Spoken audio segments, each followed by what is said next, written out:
آج اڈیالہ جیل میں عمران خان شیر رشید سے ملے، عمران خان نے گلے لگا لیا۔ اس کے علاوہ آج اڈیالہ جیل میں علیمہ خان کی اور بیرسٹر گوہر کی تکرار ہوئی۔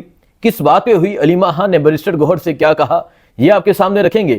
اس کے علاوہ آپ کو بتائیں گے کہ آج پاکستان تحریک انصاف کے اہم رہنما اپوزیشن لیڈر عمر ایوب کو گرفتار کر لیا گیا۔ اڈیالہ جیل میں GHQ حملہ کیس تھا جس کی سماعت کے لیے وہ وہاں گئے تھے۔ صرف عمر ایوب نہیں بلکہ راجہ بشارت، احمد چٹھا، عظیم، انہیں گرفتار کر لیا گیا۔ وجہ کیا ہے یہ آپ کے سامنے رکھیں گے۔ اس کے علاوہ عمران خان نے آج آخری کارڈ کے حوالے سے بھی بات کی ہے۔ عمران خان نے کہا ہے کہ آخری کارڈ جو ہے وہ میں جلد کھیلنے جا رہا ہوں اور تحریک انصاف کو ہدایات دے دی گئی ہیں۔ تو یہ تمام چیزیں آپ کے سامنے رکھیں گے، اور اس سے بڑھ کے جو اہم چیز ہے آج کشمیریوں نے اپنا اتحاد دکھایا۔ آج کشمیریوں نے بتایا کہ ہم متحد ہیں، اور آج جس طرح وہاں شٹر ڈاؤن ہڑتال رہی، بازار ویران تھے، کشمیری باہر نکلے، کشمیری صدارتی آرڈیننس جو ہے اس کے خلاف باہر نکلے اور باہر نکل کر پروٹیسٹ کیا۔ اس حوالے سے بات کریں گے، تو یہ تمام چیزیں آج آپ کے سامنے رکھنی ہے۔ سب سے پہلے بات کرتے ہیں GHQ حملہ کیس میں آج اڈیالہ جیل میں سماعت تھی۔ آج وہاں گئے تھے اپوزیشن لیڈر جو ہیں عمر ایوب صاحب، یہ وہاں گئے ہوئے تھے۔ اس کے علاوہ احمد چٹھا، راجہ بشارت، یہ وہاں گئے ہوئے تھے اڈیالہ جیل میں۔ آج معمول سے زیادہ پہلے ہی نفری دکھائی دے رہی تھی کہ وہاں نفری بہت زیادہ تھی، رستے بند تھے، تو آج ان کو وہاں سے گرفتار کر لیا گیا۔ آج عمر ایوب کو گرفتار کر لیا گیا، احمد چٹھا کو گرفتار کیا گیا، راجہ بشارت کو گرفتار کیا گیا، اور گرفتار کر کے اس ٹائم تک وہ جو اڈیالہ جیل کے باہر گیٹ نمبر 5 کے پاس چوکی ہے اس کے اندر بند کر لیا گیا۔ اب دیکھتے ہیں کیا ہوتا ہے، کیا اڈیالہ جیل سے وہ اندر لے جاتے ہیں یا پھر باہر کسی تھانے میں شفٹ کیا جاتا ہے، نہیں پتا۔ لیکن آج گرفتار کیا گیا۔ اس گرفتاری کی تو میں ایک تو مذمت کرتا ہوں کہ ایک شخص آتا ہے، پیش ہوتا ہے اور اسے وہاں سے گرفتار کر لیا جاتا ہے۔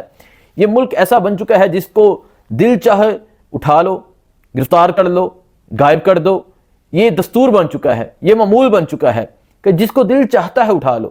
ہمارے ایک بھائی ہیں الدین، سوشل میڈیا پہ ٹک ٹاک پہ بہت آواز اٹھاتے ہوئے دکھائی دیتے ہیں۔ ان کے والد کو یونیورسٹی آف گجرات سے اٹھا لیا گیا۔ اسی طرح کل آصف، ان کے والد کو DG خان سے اٹھایا گیا تھا۔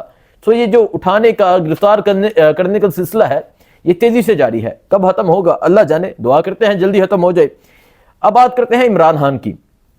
آپ کو پتہ ہے کہ جو 24 کا لانگ مارچ تھا، جو 26 کو ڈی چوک ہوا، اس کے بعد بہت سی چیزیں سامنے آئیں۔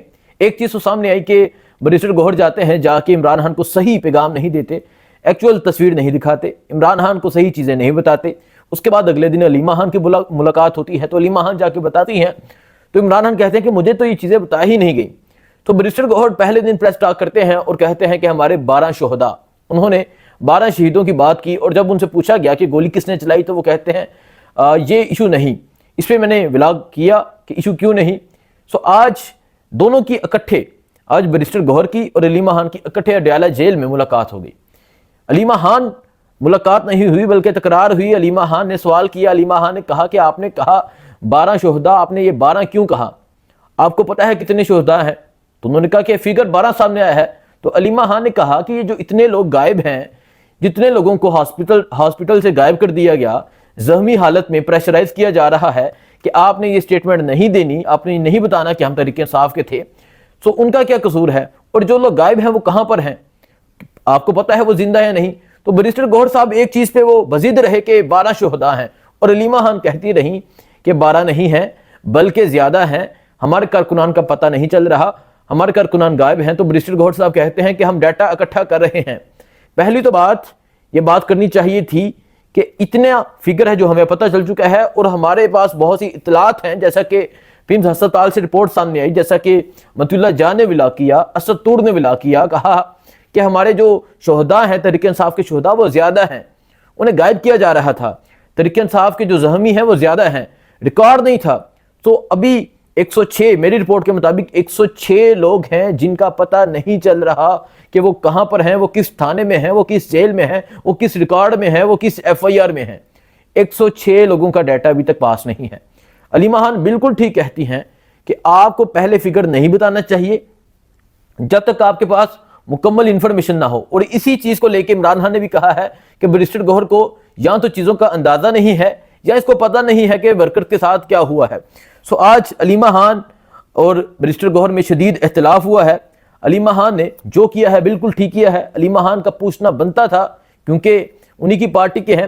اور ڈاکٹر شہباز گل نے یہ بہت ہی زبردست بہت ہی خوبصورت بات کہی جو میں ٹویٹر پہ دیکھ رہا تھا, ایکس پہ دیکھ رہا تھا. ڈاکٹر شہباز گل نے کہا کہ پارٹی لیڈرشپ پر اتنا اعتماد ہے کہ اب فیملی کو سامنے آ کر بولنا پڑ رہا ہے. بشرا بی بی مارچ میں کیوں شریک ہوئیں؟ یہی وجہ تھی کہ بشرا بی بی 2 دفعہ یہ دیکھ چکی تھیں کہ مارچ پہنچتا ہے واپس آ جاتا ہے, پہنچتا ہے واپس آ جاتا ہے. سو انہوں نے یہ فیصلہ کیا تھا کہ میں خود شریک ہوں گی.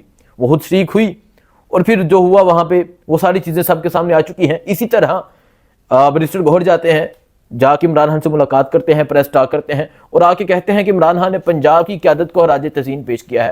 اللہ جانے کس چیز پہ خراج تحسین پیش کیا ہے, چھپ کے بیٹھنے سے خراج تحسین پیش کیا ہے کہ وہ چھپ کے بیٹھے ہوئے ہیں. تو یہ تمام چیزیں ہیں جو آج اڈیالہ جیل میں ہوئی. اور عمران خان نے کیا کہا؟ عمران خان کی آج کیونکہ وہاں سماعت تھی, آج جی ایچ کیو حملہ کیس کے تمام ملزمان گئے ہوئے تھے. آج شیخ رشید تھے, راجہ بشارت تھے, عمر ایوب تھے, احمد چٹھا تھے اور بہت سے لوگ تھے. آج یہ تمام لوگ گئے ہوئے تھے. تو عمران خان کی آج ان تمام سے ملاقات ہوگی. عمران خان نے شیخ رشید کو گلے لگایا اور شیخ رشید کے مطابق عمران خان نے ان کو بوسہ دیا. عمران خان نے کہا کہ تم ہمارے ہو اور ہم تمہارے ہیں. یہ بات ہوئی اور عمران خان نے فواد چودھری کی بھی تعریف کی. سو یہ تمام چیزیں ہیں جو اڈیالہ جیل سے رپورٹ ہو رہی ہیں کہ آج عمران خان کی تمام لوگوں سے بات ہوئی. اور یہ علی خان نے بھی کہا ہے کہ عمران خان کی جو لوگ وہاں پیش ہوئے ان سے بات ہوئی, ہم سے بات آج کم ہوئی. لیکن عمران خان نے آج ایک بات کہی ہے کہ میرے پاس آخری کارڈ ہے جو میں جلد کھیلنے جا رہا ہوں. وہ آخری کارڈ کیا ہو سکتا ہے نہیں پتا, لیکن عمران خان نے آج اڈیالہ جیل سے کہہ دیا ہے کہ آخری کارڈ میں جلد کھیلنے جا رہا ہوں. یہ تمام چیزیں آج اڈیالہ جیل میں ہوئی ہیں. ایک اور چیز سامنے آ رہی ہے, اس پہ کل تک چیزیں کنفرم ہو جائیں گی. وہ یہ آ رہی ہے کہ نون لیگ کی جو حکومت ہے یہ جا رہی ہے. ہو سکتا ہے ایسا عمران خان اگر کرنا ہوتا تو پہلے کر دیتے, لیکن سوشل میڈیا پہ یہ خبر گردش ہے کہ نون لیگ کی حکومت جا رہی ہے, پیپلز پارٹی حکومت بنا سکتی ہے. اور ملاقاتوں کا سلسلہ شروع ہو چکا ہے مولانا فضل الرحمان سے. کبھی یہ تمام لوگ کبھی رانا سنولو جاتے ہیں, کبھی فیصل واڈا جاتے ہیں. سو ایک بہت بڑی چینجنگ ہونے جا رہی ہے, ہوتی ہے نہیں ہوتی, کل تک چیزیں کنفرم ہو جائیں گی. لیکن ابھی یہ خبر سامنے آئی ہے. یہ تو چیزیں ہو گئی پاکستان کی سیاست کی. اب بات کرتے ہیں احتجاج کی. آج کشمیر کے لوگ نکلے, آج کشمیریوں نے نکل کر بتایا کہ احتجاج اس طرح ہوتا ہے. آج کشمیریوں نے احتجاج کر کے بتایا کہ احتجاج اس طرح ہوتا ہے. آج کشمیریوں نے سڑکیں بند کر کے دکھائیں کہ سڑکیں اس طرح بند ہوتی ہیں. آج کشمیر کا طالب علم بھی باہر تھا, آج کشمیر کا تاجر بھی باہر تھا, آج کشمیر کا کسان بھی باہر تھا, آج کشمیر کا اوورسیز بھی باہر تھا. اور آج انہوں نے پیسفل پرامن پروٹیسٹ کیا. تمام شٹر ڈاؤن ہڑتال تھی, تمام سڑکیں بند تھی. آج کشمیر ویران تھا اور کامیاب ہڑتال رہی, کامیاب احتجاج رہا. سو کشمیریوں نے یہ میسیج پاکستانیوں کو بھی دیا ہے, پنجاب کے لوگوں کو اسپیشلی دیا ہے کہ اپنا حق اس طرح لیتے ہیں. کشمیر میں جیسا کہ اگر کچھ لوگ نہیں جانتے تو بتا دیتا ہوں, کشمیر میں جو بجلی کا بل ہے, یونٹ کا تو نہیں مجھے پتا, لیکن یہ پتا ہے کہ ان کا 400-500 بجلی کا بل آتا ہے اور یہاں 1 لاکھ روپے آتا ہے. وجہ یہ کہ یہ اپنا حق لینے کے لیے نہیں نکلتے. انہیں پتا ہے کہ اپنا حق کس طرح لینا ہے, وہ اپنا حق لینا جانتے ہیں. اور وہ جو 75 سال سے لڑ رہے ہیں وہ ان سے بھی لڑنا جانتے ہیں. انہوں نے آج بہت کمال کا پروٹیسٹ کیا, کامیاب پروٹیسٹ کیا. کیا کرتے ہیں نیکسٹ فردر وہ کیا کرتے ہیں آپ کو بتائیں گے, لیکن بتانا یہ تھا کہ خان صاحب جلد آخری کارڈ کھیلنے جا رہے ہیں. کون سا کارڈ ہوتا ہے, کیا کرتے ہیں, آپ کو اپڈیٹ کرتے رہیں گے, بتاتے رہیں گے. دعاؤں میں یاد رکھیے گا. اللہ حافظ.